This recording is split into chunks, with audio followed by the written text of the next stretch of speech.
Hi ಎಲ್ಲರಿಗೂ ನಮಸ್ಕಾರ. Welcome back to my channel space flavours. ಇವತ್ತಿನ ಅಡುಗೆ ಬೆಂಡೆಕಾಯಿ ಕರಿ. ಬೆಂಡೆಕಾಯಿನ ನೀರಲ್ಲಿ ಹಾಕಿ ತೊಳೆದಿಟ್ಕೊಳ್ಳಿ. ನೀಟಾಗಿರೋ ಒಂದು ಕ್ಲಾತ್ ತೊಗೊಂಡು ಬೆಂಡೆಕಾಯಲ್ಲಿ ನೀಟಾಗಿ ಒರೆಸಿಟ್ಕೊಳ್ಳಿ. ಸೊ ಆಮೇಲೆ ಚಿಕ್ಕ ಚಿಕ್ಕದಾಗಿ ನೀಟಾಗಿ ಕಟ್ ಮಾಡಿ ಅದನ್ನೆಲ್ಲ. ಇಂಗ್ರೀಡಿಯೆಂಟ್ಸ್: ಟೊಮೊಟೊ, ಕರ್ಬೇವಿನ ಸೊಪ್ಪು, ಈರುಳ್ಳಿ, ಕೊತ್ತಂಬರಿ, ಶುಂಠಿ ಬೆಳ್ಳುಳ್ಳಿ. ಸೊ ಸ್ಟವ್ ಮೇಲೆ ಒಂದು ಪ್ಯಾನ್ ಇಟ್ಟು ಪ್ಯಾನ್ಗೆ ಸ್ವಲ್ಪ ಎಣ್ಣೆ ಹಾಕಿ ಅದಕ್ಕೆ ಕುಯ್ದಿಟ್ಕೊಂಡಿರುವಂತಹ ಬೆಂಡೆಕಾಯಿ ಕೂಡ ಆ್ಯಡ್ ಮಾಡಿ ನೀಟಾಗಿ ಫ್ರೈ ಮಾಡ್ಕೊಳ್ಳಿ. ರೋಸ್ಟ್ ಮಾಡ್ಕೊಳ್ಬೇಕಾದ್ರೆ ಸ್ವಲ್ಪ ಎಣ್ಣೆ ಜಾಸ್ತಿ ಇರಲಿ, ಏನಕ್ಕಂತ ಅಂದರೆ ಬೇಗ ಉಳಿತಾನ ಹೋಗುತ್ತೆ, ಹಾಗೆ ಕಪ್ಪಾಗಲ್ಲ ಬೆಂಡೆಕಾಯಿಗಳು. ಸೊ ಇನ್ನೊಂದು ಪ್ಯಾನ್ ತೊಗೊಂಡು ಸ್ವಲ್ಪ ಎಣ್ಣೆ ಹಾಕಿ ಅದು ಕಾದ್ಮೇಲೆ ಒಂದು ಸ್ವಲ್ಪ ಈರುಳ್ಳಿ ಆ್ಯಡ್ ಮಾಡಿ, ಒಂದು 2-3 ಈರುಳ್ಳಿ ಆ್ಯಡ್ ಮಾಡಿ. ಸೊ ಅದು ಫ್ರೈ ಆದಮೇಲೆ ಸ್ವಲ್ಪ ಕರ್ಬೇವಿನ ಸೊಪ್ಪು ಆ್ಯಡ್ ಮಾಡಿ, ಒಂದು 5 ಸೆಕೆಂಡ್ಸ್ ನಂತರ ಶುಂಠಿ ಬೆಳ್ಳುಳ್ಳಿ ಪೇಸ್ಟ್ ಆ್ಯಡ್ ಮಾಡಿ ನೀಟಾಗಿ ಶುಂಠಿ ಬೆಳ್ಳುಳ್ಳಿ ಪೇಸ್ಟ್ ವಾಸನೆ ಹೋಗೋವರೆಗೂ ಸೊ ನೀಟಾಗಿ ಫ್ರೈ ಮಾಡ್ಕೊಳ್ಳಿ.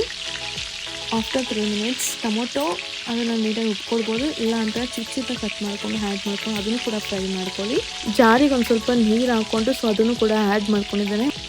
1-2 ನಿಮಿಷದ ನಂತರ ಅದು ಕುದೀತಾ ಇರುತ್ತೆ. ಸೊ ಯು ಕ್ಯಾನ್ ಆ್ಯಡ್ ಅರಿಶಿನ, chilli powder and coriander powder. 1 minute ನೀಟಾಗಿ ಫ್ರೈ ಆದಮೇಲೆ ಸೊ ಯು ಕ್ಯಾನ್ ಆ್ಯಡ್ ರುಚಿಗೆ ತಕ್ಕಷ್ಟು ಉಪ್ಪು ಮತ್ತು ಕರ್ಡ್ ಕೂಡ ಆ್ಯಡ್ ಮಾಡಿ. So if you are not in the sense 2-3 tomato ಜಾಸ್ತಿ ಆ್ಯಡ್ ಮಾಡಿ. ಸೊ ನೀಟಾಗಿ ಅದನ್ನು ಕೂಡ ಫ್ರೈ ಮಾಡ್ಕೊಳ್ಳಿ. ಸೊ ಅದಾದಮೇಲೆ ಲಾಸ್ಟಿಗೆ ಬೆಂಡೆಕಾಯಿ ಹುರ್ಕೊಂಡಿರೋಂಥ ಬೆಂಡೆಕಾಯಿ ಕೂಡ ಆ್ಯಡ್ ಮಾಡಿ ಸೊ ನೀಟಾಗಿ ಫ್ರೈ ಮಾಡ್ಕೊಳ್ಳಿ. ಸೊ ಅಟ್ ಲಾಸ್ಟ್ ಕೊತ್ತಂಬರಿನ ಮೇಲ್ಗಡೆ ಹಾಕಿ ಸೊ ಬೆಂಡೆಕಾಯಿ ಕರಿ ಇಸ್ ರೆಡಿ.